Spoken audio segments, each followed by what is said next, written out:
Olá, começa agora mais um Mochileiro Podcast, direto do nosso estúdio no terceiro piso do Teresópolis Shopping. O tema hoje, montanhismo, histórias de vida na montanha aqui em Teresópolis, e ninguém melhor para falar sobre isso do que Leandro Nobre, mais conhecido como Leandrinho, que é um cara que está há muito tempo na área e tem, né, o privilégio de viver aí com gerações diferentes no esporte. Leandrinho, primeiro, muito obrigado aí por aceitar esse convite, para a gente ter esse bate-papo sobre esse esporte que tem tudo a ver com a nossa Teresópolis. Pô, Marcelo, eu que agradeço, né? É uma oportunidade que a gente está tendo aí também, né? De conversar um pouco mais de detalhes, né? Sobre a vivência, né? No montanhismo. E super gratificante falar com você, que é uma pessoa que eu tenho, assim, um carinho especial, né? Por conta do próprio montanhismo mesmo, né? Que a gente veio se conhecer aí, né? E agradeço totalmente aí a minha chamada aí por você. Bom, Leandrinho, quando que o montanhismo começou na sua vida, né? Por quê e quando que entrou na sua vida esse esporte de montanha? Rapaz, isso aí, ó, começou em 78. Eu morava lá no bairro do Corta-Vento, né? E ficava de frente ali para nossa Pedra da Galinha, né? Ou Cadete, né? Como outros falam.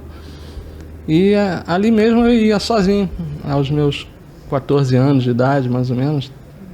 Ia para lá sozinho, era uma trilha bem marcada, né? E ficava contemplando de lá de cima a cidade, né? Mas assim, não tinha ainda o montanhismo como uma coisa que me levasse para outros lugares, né? Mas foi partindo dali que eu comecei a ter esse gosto, né? Então, do quintal de casa, você olhou lá perto da galinha, mas tinha alguém na sua família que gostava de subir montanha? Ou você foi o primeiro? Lá em casa, eu fui o primeiro da família a sair da toca para subir montanha, ver o mundo de cima. E como é que foi lá na família Nobre? O meu irmão Américo, né? Américo Nobre, muitos conhecem aí. Ele já naquela fase ele ia muito com os amigos para Pedra do Sino e eu, molequinho, né, ali com 10, 12 anos de idade, via ele se aprontando, né, para ir com a galera, né, para Pedra do Sino, e tinha sempre aquela vontade, né, mas ele criava aquele obstáculo por eu ser muito novinho, né? Você era pequenininho, né? Era pequenininho. Continuo, né? Aí ele ia, mas ficava sempre com aquele pé atrás, né? Não, pô, lá é muito perigoso, tem que usar cordas, tem abismos. E eu falei, rapaz, o negócio é sério, né? Mas aí, aquilo tudo era uma proteção dele, né? Assim, vendo o irmão querendo fazer aquilo, mas de qualquer maneira, depois acabou virando uma febre minha, né?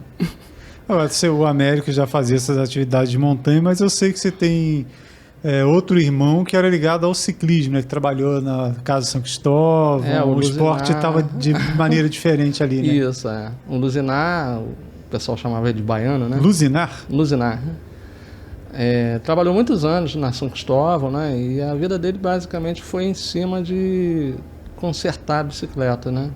Ele era muito conhecido, né? Assim, tinha o Quito lá da São Cristóvão, um carinho muito grande por ele também, né? Assim, e foi assim até o finalzinho da vida dele, consertando as bicicletinhas. Bom, Leandrinho, você começou fazendo caminhada lá na Pedra dos Cadetes, ou Galinha, e depois, naturalmente, né, quem faz caminhada de montanha, surge a escalada, né? E como é que foi para começar a escalar? Porque hoje, quem olha para a escalada, hoje tem corda cada vez mais fina e mais resistente, tem sapatilha de alto rendimento e tudo mais, mas lá atrás, anos 80, Nossa. como é que era? Primeiro, como é que você começou a escalar, né? Saiu da trilha para a parede. Na época, em 79, mais ou menos 80, descobri que tinha o Ceso, né? E ali eu já conheci um amigo chamado Chiquinho, né, de escola. A gente ficava ali querendo informações sobre trilhas e tudo, né? E a gente, quando entrou para o Ceso, né, já estava numa fase meio turbulentazinha ali de fecha, não fecha, né? Mas a gente conseguiu ainda ficar uns 3 anos ali naquela brincadeira e com isso a gente conseguiu conhecer muita coisinha, né? Assim, o escalavrado, a boca do peixe, a minha primeira vez no Desde Deus, né? Que foi em 79, né? Aí tudo ali membros do CESO que fez com que eu realizasse esse... Colocaram você na parede junto com o Chiquinho. Aliás, só pontuando, gente, CESO não é a escola, não. CESO é o Centro Excursionista Serra dos Órgãos, que era o clube em atividade na época. Né? O pessoal vem em casa, o CESO levava as crianças para a escola. Não, gente, é o clube de escalada do CESO. Escalada que nasceu em 1949, né? Quer dizer, se ele tivesse ainda em ativa, né? O segundo, se eu não me engano, seria o segundo clube mais antigo. Acho que terceiro. Ou por aí, né? O CEB de 19. O Petropolitano também, né? O Petropolitano, se não me engano, é anos 30, né? Então seria por aí. Tipo terceiro, né? Por aí, né? Então, lá no céu você começou a subir parede, a lagartixar, como dizem. Só que, como eu falei, hoje em dia a gente tem equipamento moderno e tudo mais, facilidade de acesso a esse material, né? Parcela em 70 vezes.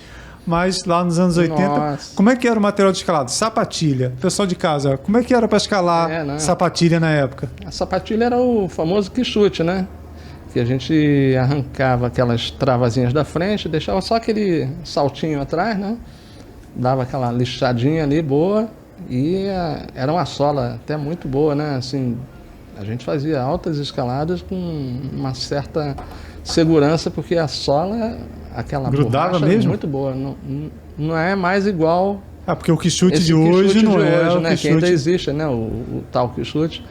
Mas é mais sintético o material de hoje, né? Mas naquela época a goma, né? A borracha era muito boa e teve uma repercussão muito grande no Brasil, né? Assim, o uso do quichute, né? Que foi a saída daquelas sapatilhas feitas de sisal, né? Que o pessoal usava antigamente, né? Foi meio que uma saída daquilo, né? E o quichute ele foi aceito assim e evoluiu muito. A escalada naquela época, né? Porque naquela época não tinha acesso a material de escalada assim, importado, né? Como a gente tem hoje, né? Era tudo a gente tinha que fazer, né? Tinha que dar Desde o jeito o cintozinho de segurança, né? É verdade, o cinto de segurança, o baudrier, que a gente chama de baudrier, né? Que é aquela cadeirinha. Feito com cinto de carro, com aquelas tiras de cinto de segurança de carro ainda. A gente ia nos ferro velho para catar aquilo, né? E tinha já um sapateiro que a gente levava lá com os alfinetezinhos onde ele tinha que costurar, né? E assim era o nosso famoso baudrier, né? Desde, por exemplo, o mosquetão mesmo, né? Que era uma coisa difícil de se conseguir. Eu e o Chiquinho, a gente conseguiu um serralheiro lá na beiralinha, né? E ele fez os mosquetões para a gente de vergalhão, né? Aí nós tínhamos uma penca de uns 20 mosquetões, mais ou menos. Só aí já dá 40 quilos nas costas. Por aí, né? Aí aquilo ali trouxe assim, até uma certa segurança, né? Assim, na hora de escalar, né? E até o gatilhozinho a gente tinha que fazer. Descobrimos que a mola de caneta, né? Dava para botar ali dentro daquele gatilhozinho para o gatilho ir e voltar, né? Era toda uma engenharia, né? Era muito mais difícil, mais pesado. Agora, consequentemente, uma coisa que eu falo quando eu remeto aos conquistadores aí do montanhismo, os primeiros, o pessoal parecia que era mais macho na época, mais brabão, né, Leandrinho? Porque era na coragem, né? Porque a partir do momento que parece, eu sinto isso.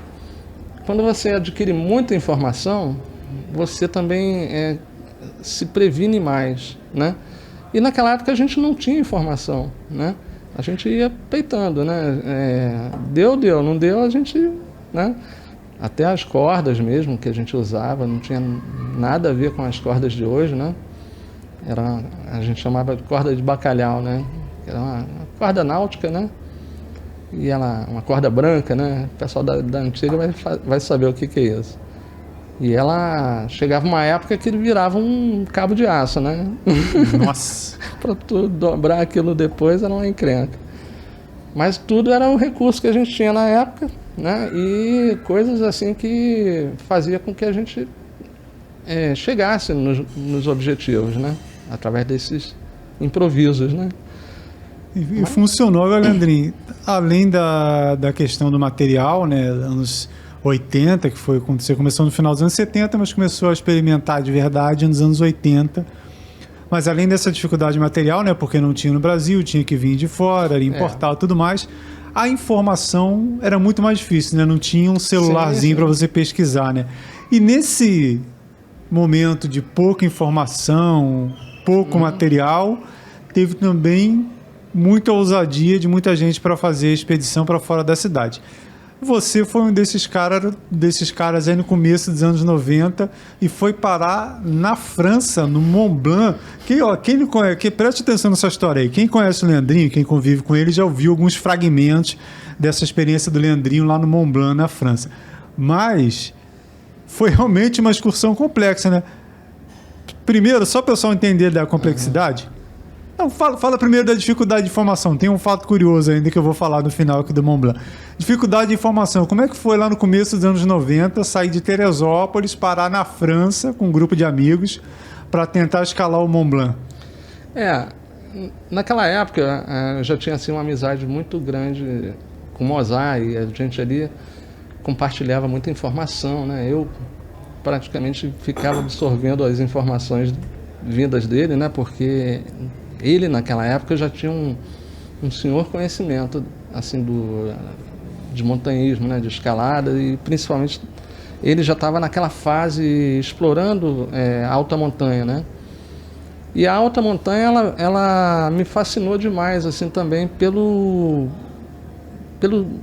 tamanho que é aquele universo, sabe, das montanhas num grau muito maior do que a gente habitualmente vê aqui no nosso Brasil, né?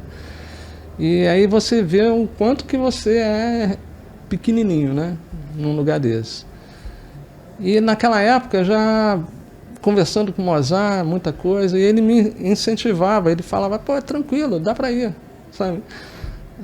E a gente, naquela fase, as pesquisas eram feitas através de revistas, de vídeos que via de alguém, né? Nunca tinha internet. Fita VHS que aparecia. E tal. E era colher informação com alguém que já foi e tal, e peguei o diário do Mozart, tirei xerox para saber como que ele já tinha ido no Mont Blanc, né? Aí, na época, tirei xerox do diário dele para ler aquilo ali, entender como que era o passo a passo. Ele me ajudou muito, né, no projeto, né? E, assim, precisava de armar mais uns 2 malucos, né? Para concluir isso aí, né? Aí eu, junto com Hélio Neves, né, o chamado Helinho Deda, né, que a gente chama carinhosamente, e o Wellington Dias, né? Nós 3 nos juntamos e começamos a construir esse projeto. Levou aí uns 2 anos, mais ou menos, né? Tão fácil, né? Como é hoje, né? Aí, nesses 2 anos, a gente foi colhendo todas as informações possíveis, né? E aconteceu até um caso nesse meio tempo que minha esposa ficou grávida, né? Era esse o segredo do final, rapaz. O homem estava para ser pai e foi para o Mont Blanc ainda. Ela com 8 meses, né? E o projeto era de 30 dias. Falei, era a Monique ou a Marina? A Marina. A Marina para nascer. Aí a gente, nessa brincadeira, falei, caramba, como é que eu vou fazer, né? Estou 2 anos já nesse projeto, todo mundo empolgado. E aí a minha esposa mesmo falou, não, você vai que a Marina vai te esperar. Aguentar aqui. Falei, caramba, mas tem certeza disso? Não, dá para ir sim. E eu fui, né? Aí ficava ligando de orelhão lá, que lá tem umas cabines de telefone, ficava ligando, que não tinha nada de coisa de celular, né? E ficava querendo saber como é que estava ela e tal. E assim foi, eu fiquei para lá, foi uma viagem que a gente incluiu outros passeios lá pela Europa, né? Assim, Suíça, Itália. E a gente acrescentou um roteiro bem assim de histórico, né? Assim da história da civilização. Vocês alugaram um carrinho, Alugamos um carro. mapa e Isso aí. para onde que aponta Aquele e vai? Michelin, né? Que é aquele mapa gigantesco, tu abria aquilo dentro do carro. Eu era o motorista e o Wellington era o navegador, né? Para a direita, para a esquerda. Você vê a aventura hoje, a gente bota aqui no aplicativo aqui, ó, e, o aplicativo vai vire à esquerda. Isso, é. Cara, lá nos anos 90, abriu um mapa na Europa, sem nunca ter pisado lá. Não, muita doideira. E com carro alugado. Foram 2.000 quilômetros rodados, assim, lá dentro da Europa, né? Assim, mas foi muito gratificante, assim, a gente foi para o Mont Blanc, né? E fizemos a compra dos equipamentos, que a gente vendeu tudo aqui para comprar tudo de novo lá, né? Aí assim, a gente teve momentos muito difíceis lá no Mont Blanc, né? Que pegamos uma tempestade muito forte acima do que a gente chama do Goutte, né? Que é a 4.100 mais ou menos, né? A gente pegou uma tempestade, barraca dos outros voando e a gente correndo para pegar as barracas dos outros para jogar peso em cima, né? E aí não deu para fazer o cume, né? Tão desejado, né? Mas que a gente ficou com... Era marinheiro de primeira viagem escalada em neve, em alta montanha, em neve, em Europa. Neve até na coxa, né? Andando num lugar totalmente branco de tudo, né? E você fica um pouco tenso, né? E assim, até na volta, na descida, né? Tem um trecho bem vertical lá, que um neozelandês estava descendo e acabou sem corda, né? Que ele capotou lá e começou a descer, bateu o Elinho estava mais acima, bateu nele, veio os dois descendo, bateu no Wellington, veio os três descendo e eu estava mais abaixo, né? Aí o Elinho com o Wellington conseguiram parar com aquele piolê, né? O piolê travou na neve. E o neozelandês continuou descendo. Aí eu corri, estava com outra corda, corri na direção dele, né? Finquei o piolê no gelo e joguei a corda para ver se ele pegava pelo menos ali, né? Naquele trecho. Porque mais abaixo aí já era um abismo mesmo, muito violento, né? Por sorte ele conseguiu pegar a corda, né? Que eu tinha jogado, aí conseguiu parar de rolar, né? Mas aí quando eu cheguei próximo dele, assim, para ver se ele estava bem, ele tinha quebrado as duas pernas viradas para trás, assim. Falei, caramba. Mas a infraestrutura da região é muito boa, né, cara? Realmente, assim. Aliás, isso até remete a que eu ia perguntar para você agora, porque mesmo lá nos anos 90, Europa e a região do Mont Blanc é onde nasceu essa prática esportiva, onde nasceu o montanhismo. Então as pessoas vivem, já respiram isso muito mais já naquela época do que a gente aqui. Meu fascínio maior para ir no Mont Blanc era exatamente por isso.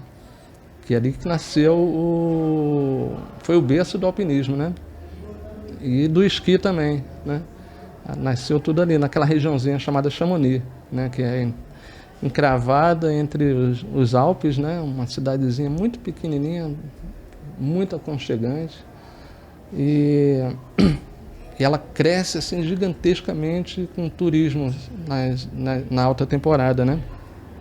E ela é uma cidade que respira isso tudo, sabe? Você vai no cinema, é escalada, vai nas dezenas e dezenas de lojas, material de montanha, né?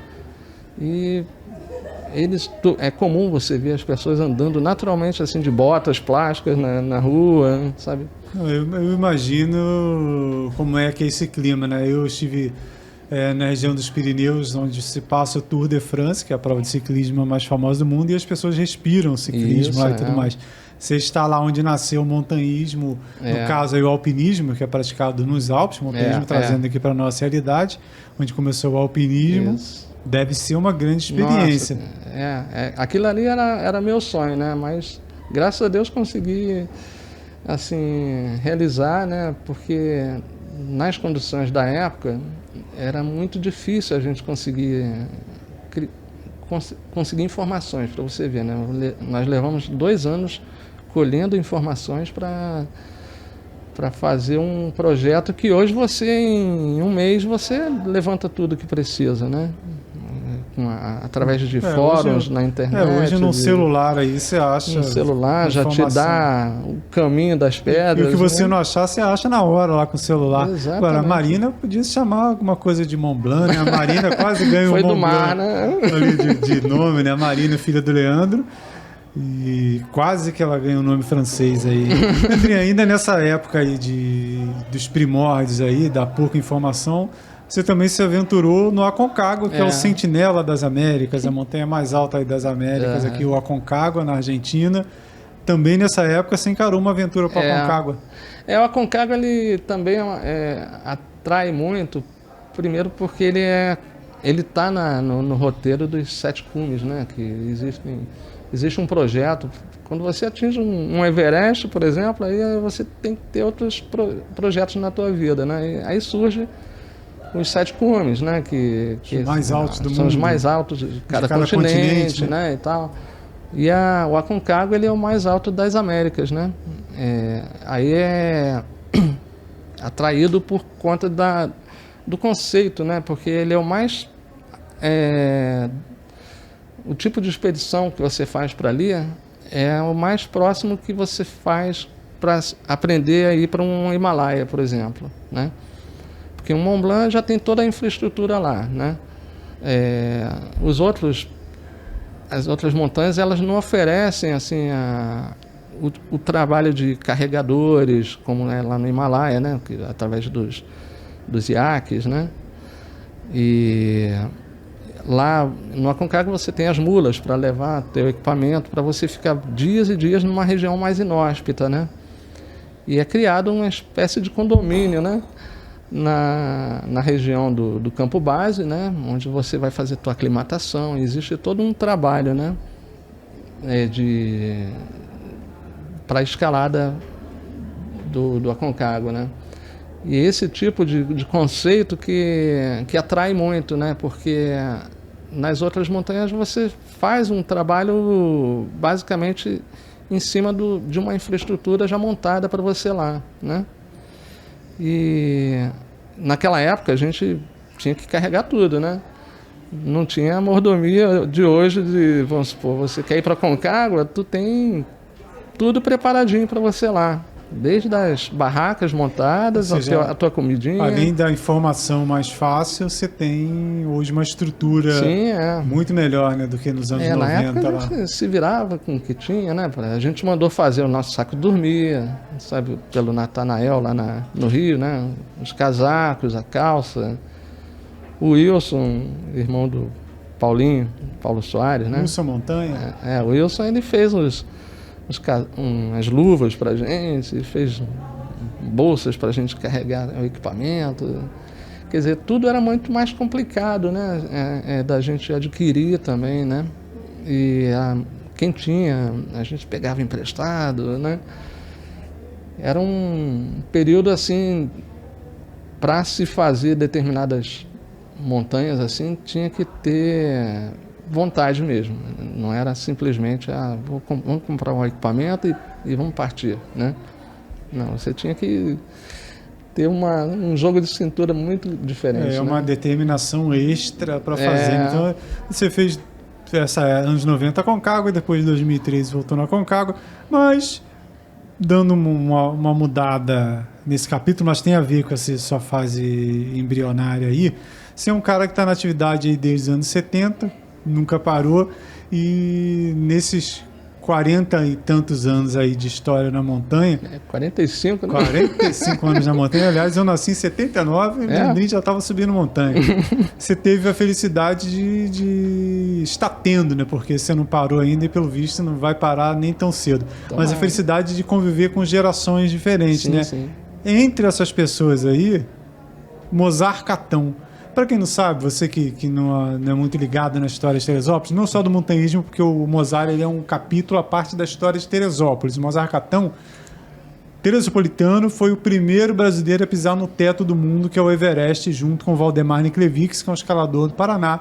O Mozart morreu poucos anos depois, na face sul da Aconcagua, mas era um cara que era referência, além de primeiro brasileiro no teto do mundo, esteve no livro dos recordes outras vezes, e da galera que pratica hoje aí o montanhismo, poucos tiveram esse contato com o Mozart Catão, essa convivência com o Mozart. E como é que foi escalar, conversar, buscar informação com esse ícone do esporte brasileiro? O Mozart, na época, posso dizer que ele foi meu professor, né? Que ele me ensinou muita coisa, dava dicas constantemente assim das coisas, né? Que ele tinha muito contato com o pessoal de clubes do Rio, né? E lá embaixo a escalada, de um modo geral, ela era mais evoluída, né? Por conta dos clubes que já tinham uma determinada tradição, né? Já existiam os cursos e tal, né? E ele estava sempre engajado lá com aquela galera do Rio, né? O Mário Arnaud, o Maurício Mota, um pessoal casca grossa da época, né? E estava sempre atualizado, vamos dizer assim, né? Dentro do esporte, né? E com isso ele trazia muita coisa, muita informação, né? Assim, era uma pessoa... Muitos falam assim, mas o cara era muito, assim, na dele, fechadão, né? Mas quem conhecia ele mesmo, assim, de bater papo, ele era uma pessoa muito aberta, assim, muito fácil de você conquistar, sabe, assim. Ele tinha o prazer de falar, assim, o que ele sabia, né? Ele gostava de passar para frente, né? E eu sempre curioso, né? Fiquei naquela de colar com ele, assim, de pegar informações e saber. Ele me dava lá nome de catálogos lá de fora, né? Assim, para mim pedir pelo correio aqueles catálogos da Schuster, da Alemanha, né? Da Vieux-Campé, da França. E pelo que eu vejo, já ouvi outras pessoas falando, Leandro, o Mozart, ele era um cara que parecia que estava tipo um passo à frente de todo mundo, né? Assim, um cara que parecia que foi lá no futuro, voltou. É verdade. E olha só, esse é o caminho. O Mozart parecia que estava sempre já a questão da mídia, de trabalhar a mídia para dar repercussão às escaladas dele. O Mozart parecia que estava sempre um degrau à frente de todo mundo, né? É verdade, isso aí você falou uma coisa que se a gente hoje, que com tudo que já aprendeu, observa mesmo que tem esse diferencial mesmo, sabe, assim, do conceito dele na época para o que a gente hoje sabe. Ele parece que já estava muito mais à frente mesmo. E ele era uma pessoa muito, muito determinada e perfeccionista demais, sabe? Ele era um cara que gostava ele confeccionava as roupas dele, sabe? Ele fez muita coisa assim de equipamento, me ensinou a fazer capacete com capacete de obra, né? E muitos materiais assim que era feito tipo um improviso na época, né? Com o que a gente tinha de recursos aqui, ainda na fase que não tinha ainda essa coisa dos importados, né? Ele sabia improvisar muita coisa, né? E passava isso para todo mundo, né? Era só chegar nele, assim, que ele, sabe, ele se abria, ele gostava de passar tudo que sabia, né? Ele buscava e repassava, aliás. Sabe, não tinha essa coisa de, o cara é arrogante, não gosta de falar com ninguém. Ele tinha as conquistas dele, mas ele contribuía com a comunidade, né? Que eu acho muito importante. Justamente, deixou muita, muita coisa bacana aí para ser feita, assim, sabe? E sempre abraçou o montanhismo a vida dele toda, né? Ele se empenhou para isso mesmo, né? Era uma pessoa que logo após assim que ele voltou lá do Everest, né?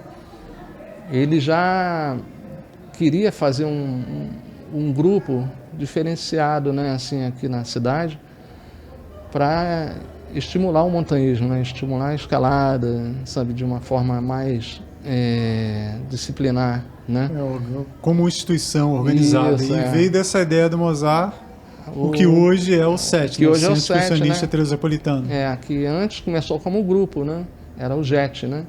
Era Grupo Excursionista Teresopolitano. Era um número menor de pessoas, né?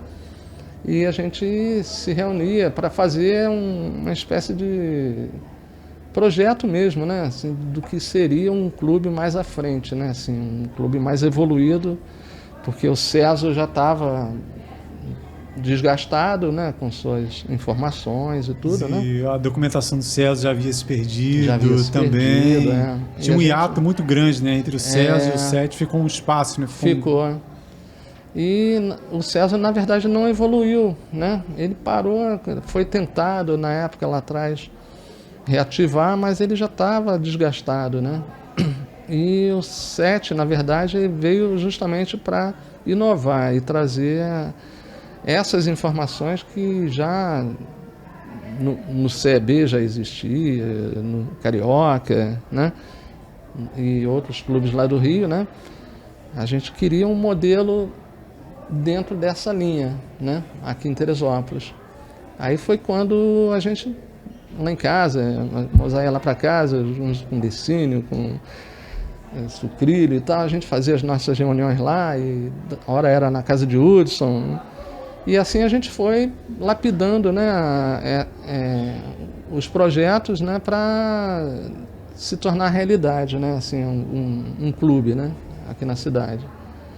Foi quando em 98, né, em janeiro de 98, o Mozart faleceu, né, num acidente trágico lá no Aconcagua, e morreu ele na Parede Sul, né, do Aconcagua, ele, o Alexandre Oliveira, né, o nosso querido Ice Wall, né, o Dentinho, né, como o pessoal falava. Nascido e criado na Barra do Imbuí. Nascido e criado na Barra do Imbuí, uma pessoa de uma luz muito bacana também. O Otto Leonardos, né, que também tinha casa aqui em Teresópolis, né, mas ficava meio que veranismo, né, assim, e os três morreram nessa fase, né, da conquista da Parede Sul lá do Aconcagua. E foi justamente em 98, né, a gente vamos continuar o projeto do Mozart, né, e em agosto de 98 nasceu o SET, né?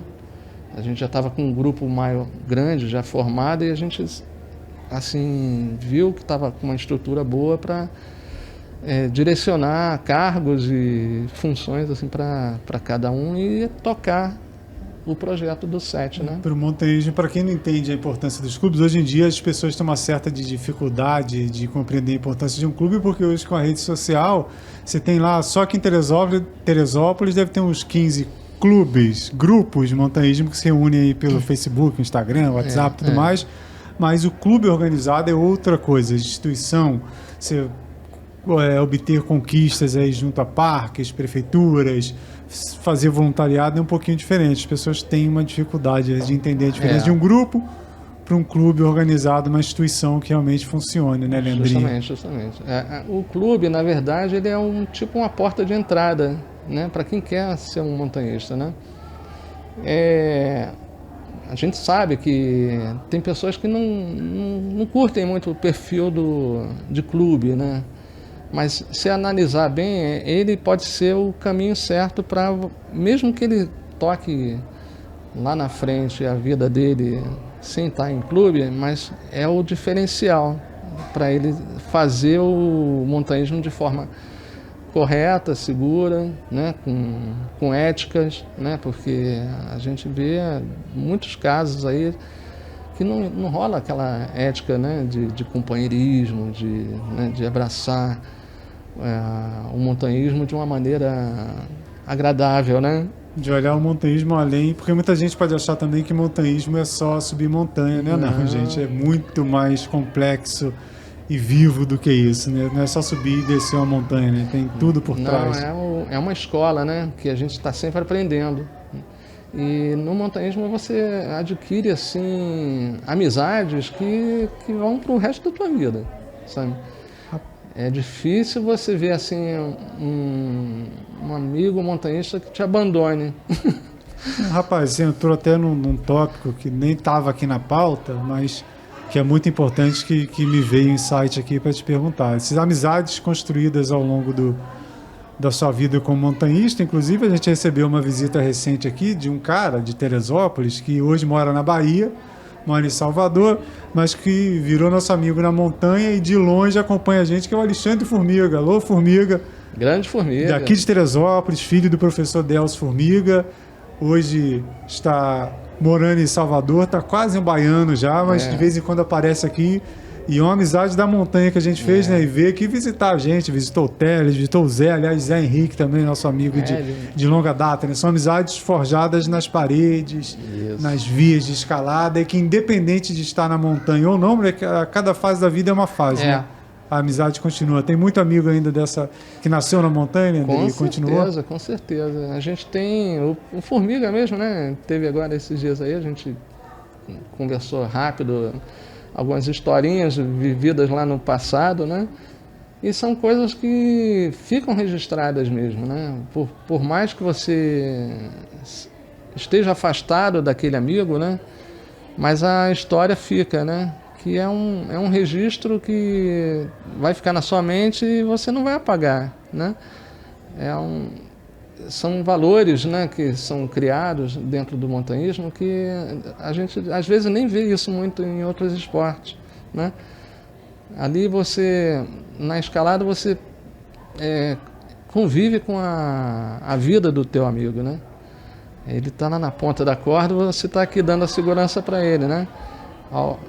Ou vice-versa, eu estou lá na ponta da corda e o outro está dando, quer dizer, é a minha vida na mão do parceiro. Esse tipo de laço criado nessa amizade, ela fica para sempre, né?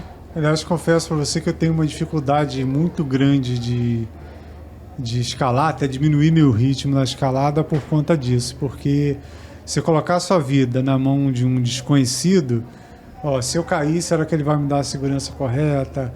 Como é que vai funcionar? Será que ele vai estar atento, não vai?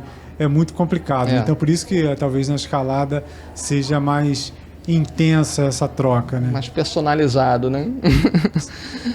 Você leva tempo mesmo até criar essa confiança, né? Assim, uma pessoa que vai estar ali sempre fazendo contigo, né? Uma escalada. A questão de uma queda, você não sabe se a pessoa está ali desligada, né, para aquela situação, se ela mesma não vai se apavorar e te largar, né?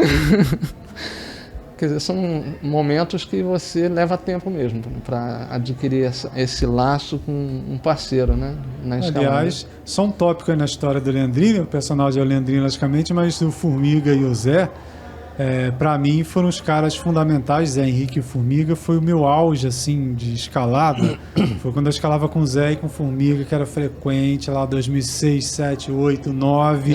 Acho que a época que eu escalei mais, que eu realizei mais na montanha, foi com esses caras. E como eu falei, logicamente, a vida às vezes vai se ajeitando, cada um tem seus compromissos de trabalho, de família e tudo mais. Mas o importante é isso, você fica às vezes 5 anos sem ver a pessoa, 2 anos, não importa. E quando você encontra, parece que você esteve com ela dias atrás. Isso então mesmo. Essa raiz é que é legal. Né? É interessante, por exemplo, as gerações, né, que eu fui passando também e construindo ciclos de amizades também nessas gerações, né? É interessante que você pega um amigo que você tem lá de trás, há 30 anos atrás, que escalava com ele, e, o cara às vezes liga para você, Leandrinho, tá de boa aí para escalar? Vamos, sabe, o cara vamos só tomar um café, do outro lado, conversar. Lá em São Paulo, o cara vem, sabe, como eu tenho um amigo, tu conhece bem também, o Shen, né? Shen, um figuraço, né, e, cara, a gente ficou 10 anos sem se ver assim, um dia ele ligou para mim, aí tá escalando ainda e tal, tá querendo voltar. Aí voltou e não parou mais de novo, né? Quer dizer, é um amigo que eu tenho aí já de uns 30 ou 35 anos, sabe? Ele começou lá atrás também, fez faculdade aqui e tal, foi embora para São Paulo tocar a vida dele e até hoje ele dá uma ligadinha para saber, pra gente dar umas escaladinhas. Quer dizer, foi uma geração, né? E fora as outras que foram criadas. A garotada que a gente com o passar do convivendo. tempo, né? Com tantos amigos assim que a gente construiu no próprio set, né? Quantos amigos, quantos cursos a gente já deu, né? Se tu somar ali a quantidade de pessoas que já passaram na mão da gente, né? E dentre todos esses cursos no decorrer do set, né? E são amizades que estão aí, graças a Deus, grandes escaladores já se criaram aí nesse meio tempo, né? Outros já tomaram outro rumo, mas assim, passaram por nós. Mas marcaram alguma coisa. Leandrinho, não está anotado aqui não, mas tem uma coisa que não teria como eu não perguntar para você.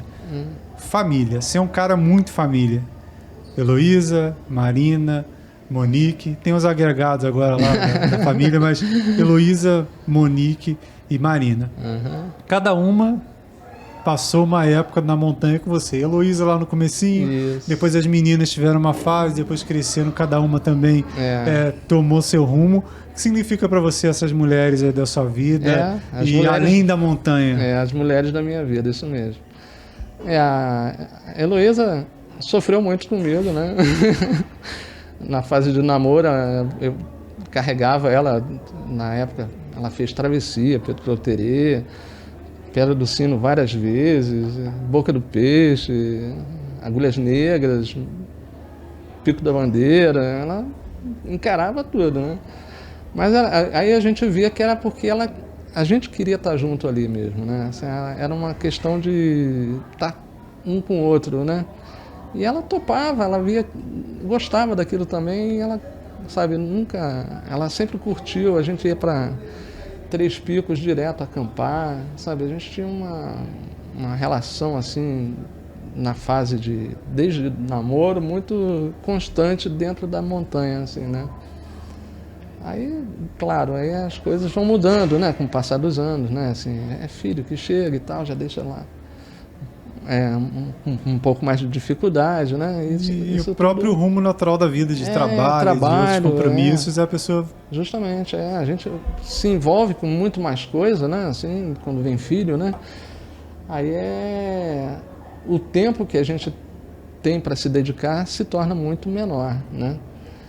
Mas, assim, a essência é você não deixar de estar na montanha, por menor que seja o período de tempo ali, né? Assim, que seja um sábado, como a gente vem fazendo, né?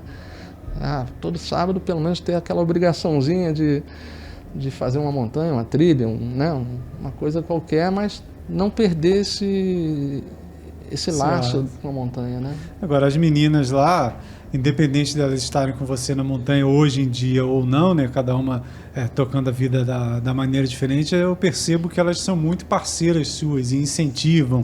Você fez 60 anos agora, Cerro Plata, vamos lá, pai, comemorar os 60 anos na montanha, dá o jeito, ajuda e participa. Elas te incentivam ainda, assim. Elas são maravilhosas, assim, graças a Deus.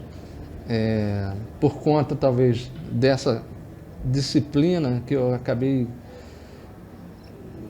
gerando, né, assim, na construção delas, assim, de respeitar as pessoas e tudo, elas têm assim um carinho muito grande com a natureza também, sabe, assim, de estar sempre atenta às coisas que estão acontecendo, né? Isso tudo é essa construção, né? A Marina mesmo, né? Ela se empolgou para fazer o curso básico de escalada, fez o curso, né, com a gente. Você estava também ajudando na época, né? E ela basicamente teve assim uma aproximação muito boa, né, na montanha, mas assim por consequências assim da vida mesmo, né? Assim, ela se desligou um pouco e ficou preguiçosa, né? Mas ela tem muita essa coisa de estar na natureza também, sabe? A Monique também adora estar na natureza com cachoeiras e... Cada um na vida vai se vendo onde se encaixa melhor, onde fica bem, né? Porque não adianta às vezes, né? Logicamente, eu acredito que você como pai idealizaria escalar o Mont Blanc de novo com as meninas e tudo mais, mas... Sim. Teria que ser uma coisa natural, né? Não adianta, às vezes, o pai, a mãe forçar, vai comigo, não. A pessoa tem que Sim. seguir onde se sente bem. Acho né? que forçar não é uma boa, né? Em nenhum tipo de aspecto da vida da gente, a gente ser forçado, né? Não é legal. E acho que eu deixei elas bem à vontade com relação a isso, né? Meu sonho era estar escalando com elas, assim, sabe? Carregando para todo lado, né? Mas assim, as coisas vão mudando, né? E a questão das obrigações, estudar. Hoje as duas já têm que fazer o dinheirinho delas ali também, trabalhando e tal. Quer dizer, isso tudo são ciclos da vida, né? Que amanhã, quem sabe, elas vão acordar para, de repente, fazer alguma coisa diferente também ligada a isso, né? Mas deixa a coisa acontecer, Deixa ir naturalmente. Leandrinho, a gente falou aqui de Mont Blanc, falou de Aconcagua, falou de Deus, falou dessas histórias que você passou ao longo da vida como montanhista, mas no final das contas, dá para dizer assim, qual que te marcou mais? Foi essa aqui, quando eu fecho o olho e lembro, pô, essa foi uma coisa que eu fiz na vida que foi espetacular. Dá para definir uma ou é difícil? Olha, dá sim. A escalada em rocha, né, assim, ela sempre tem suas surpresas, né? Mas assim, a leste do Pico Maior, para mim, foi assim um dos presentes que eu tive assim o prazer de escalar e levar meu sobrinho depois lá para ele também conhecer, né? O Vinícius? Vinícius, que eu levei ele Vinícius, na verdade, foi o que pegou a veia, né, de escalada, né? Ele já escalou na Bolívia, já escalou lá na Rússia, né? O Monte Elbrus, né? Aconcagua. Teve comigo na Aconcagua. Aí aqui ele vinha para cá, a gente escalava a Lei de Deus, a Agulha do Diabo. Aí eu carregava ele para tudo quanto era lado, né? Ele gostava, né? E nessa brincadeira ele acabou se tornando lá presidente do Niteróiense também, né? Do Clube Niteróiense. Aí vestiu mesmo a camisa. Hoje ele está lá como tesoureiro da FEMERGE, né? Ele gosta mesmo do montanhismo, né? É um cara que foi papai agora recente e tal, aí agora ele já vai começar a entrar numa outra linha da vida, né? Mas quem sabe ele no futuro vai ter alguém para levar na leste, lá, assim como você levou a leste, foi marcante, isso, né? Uhum. E a leste, para mim, ela tem esse sabor de grandes paredes, né? Pô, 750 metros de parede, né? Você encarar 2 chaminés ali no meio e, quer dizer, tem uma certa adrenalina, né, constante ali, né? De você estar sempre lutando, né? E aquilo parece que ainda está quando tu olha, ainda não está nem no meio, né? Escalou 500, parece que tem mais de 2.000 metros de parede para cima. Aí ela se tornou uma escalada assim muito, muito bacana assim para um lado psicológico, né? E físico também, né? Porque ali você não pode querer entrar assim de qualquer jeito, né? É uma montanha que exige um preparo antes para você fazer aquela parede, né? Agora, Leandrinho, uma coisa que mantém não só o montanhista, mas trazendo para o montanhismo aqui, que mantém a pessoa viva é sonhar, porque a partir do momento que a gente para de sonhar, a gente para de viver automaticamente. Com certeza. Então, apesar de você ter um grande currículo aí nesses mais de 4 décadas de montanha aí, logicamente acredito que ainda tem aquele que você não fez, que não deu para realizar ainda, mas que está lá nos sonhos lá, que você fica, o que eu vou fazer um dia para me organizar, para fazer o que? Qual é o grande sonho do Leandrinho montanhista? Rapaz, é complicado. Escolher um é difícil. Mas assim, ultimamente eu tenho pensado muito nas Dolomitas, na Itália, né? Assim, que é uma formação maravilhosa que eu acho, assim, sabe, de uma construção rochosa muito legal, assim, sabe? Eu tinha muita vontade, assim, de fazer uma escalada lá nas Dolomitas, né? E aqui no Brasil, pô, tem muita coisa também. Nossa, nós temos um país privilegiado, né? A gente fica falando muita coisa de fora, mas assim, a gente tem, o nosso país é muito rico, né? Assim, de coisas adversas, assim, né? De naturezas diferenciadas, né? Monte Roraima mesmo, né? Esse é um que também está na minha meta assim, de futuro, que é... Então vamos fazer junto. Roraima deve ser uma experiência muito grande. São 5, 6 dias de expedição, né?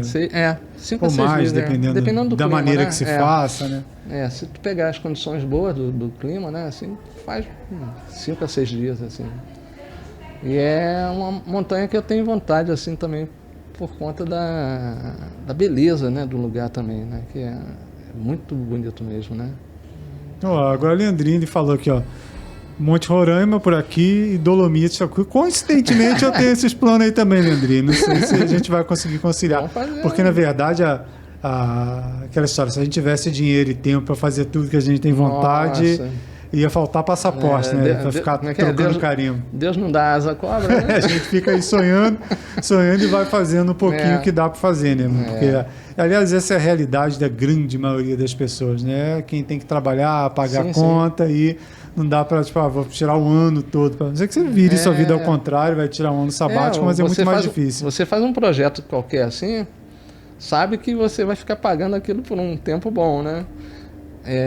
Mas é muito gratificante, né? Porque o resultado ninguém tira de você, né? É aquele tipo de pedal que você dá, sabe? Ficando dias e dias ali, pegando chuva e tudo. Você investiu uma grana por ali e tal, não sei o quê, mas ninguém vai tirar isso de você, cara. Eu vi uma expressão uma vez, né, Andrinho? Não lembro exatamente o que era, se era coisa de produção televisiva, se era coisa de internet, mas era vamos trazer para um recorte assim, um idoso falando sobre ter um carro do ano ou fazer uma viagem, ou viver uma situação. Ele fala assim, o carro, o ladrão me leva, o carro eu posso capotar com ele, o carro pode pegar fogo. O que eu vivi, ninguém tira de mim, fica guardado ali, isso que é legal, né? É difícil você, às vezes, até passar para os outros aquilo tudo que você vivenciou, né? A gente passa pincelando, né, as coisas, mas assim, de uma maneira geral, você não tem como passar aquilo que você vivenciou, né? É muito detalhe, né? Muita coisa que passa no teu caminho, né? Que só você mesmo está vendo aquilo, presenciando aquilo, né? E agora passar aquilo para frente. E cada um, né? Né? Assim, para alguém aqui que deu uma ideia do que você passou, tem curiosidade, mas não dá, né? Mas assim, os minutos, sabe, as horas que você está ali contemplando o entardecer. E às vezes, para uma pessoa, você pegar chuva numa atividade dessa, a pessoa vê só o lado negativo. Mas para quem está lá, cara, você está aproveitando. Eu estou pegando chuva na Europa, deixa chover. Estou pegando chuva na montanha que eu quero estar. É igual, sei lá, a gente, tipo, eu e meu sobrinho mesmo, lá na Concagua, a gente montando uma barraca a 6.000 metros, né, de altitude. A barraca querendo fugir da gente, a gente amarrando pedra e tudo, mas a gente sabe que aquilo ali é a natureza mais pura que existe, né? Ela está simplesmente ali, ela faz aquele trabalho todo dia ali, a gente que está como um intrusozinho ali, né? E a gente tem que contemplar até esses momentos, porque são eles que constroem o nosso psicológico, né? A vontade de sobreviver, de querer vencer, né? E a gente traz isso para o nosso dia a dia. Aí a gente aprende mais a agradecer do que reclamar, né? Porque quantas pessoas queriam estar lá congelando o dedo na Concagua e não tiveram essa oportunidade, né, Leandrinho? Agora, para a gente encerrar, Leandro, falando de essência, disso tudo que a gente conversou até agora, como eu disse, você completou 60 agora e vem trabalhando para chegar aos 70, aos 80, aos 90, até onde suas pernas aguentarem te levar aí. O que representa para você o montanhismo? Nem o que representou, porque ainda tem muito para você viver ainda com a galera de Teresópolis, com os amigos novos que vão vir ainda. O que representa o montanhismo na sua vida? O montanhismo para mim foi uma porta de entrada para muitos amigos, sabe? Eu consegui construir, graças a Deus, um ciclo de amizade muito grande no decorrer desses anos. E eu sei que são amigos que eles fazem parte mesmo do meu dia a dia até, né?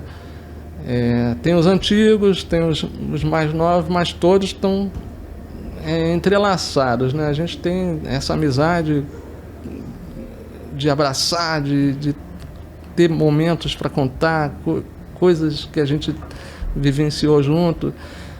Esse ciclo de amizade que foi criado no decorrer desses anos todos é o que acho que mais enriqueceu para mim, sabe, como montanhista, né? Assim, como pessoa, né? Marcou. E como pessoa também acho mudou que sua me vida, ajudou. né? Você acha que se não tivesse virado montanhista, você seria hoje uma pessoa totalmente diferente que você é? Eu acredito. Porque a gente não tem noção assim a que ponto pode chegar o nosso egoísmo, né? E quando você não compartilha determinadas coisas, assim, tipo ajudar um parceiro, ou ajudar, seja quem for, né? Você elimina um pouco esse egoísmo, né? Você tira um pouco esse foco do egoísmo, né? E passa a ser, de repente, uma pessoa melhor. Sabe? Eu acho que, de repente, eu me sinto uma pessoa melhor, fazendo o que eu faço. Isso aí, Leandrinho. Muito obrigado pela presença. E é tanta história, gente. Quem teve já o prazer de fazer uma escalada, uma caminhada com o Leandro, já tanta história que a gente vai vivenciando que é até difícil resumir isso nessa 1 horinha de conversa aí.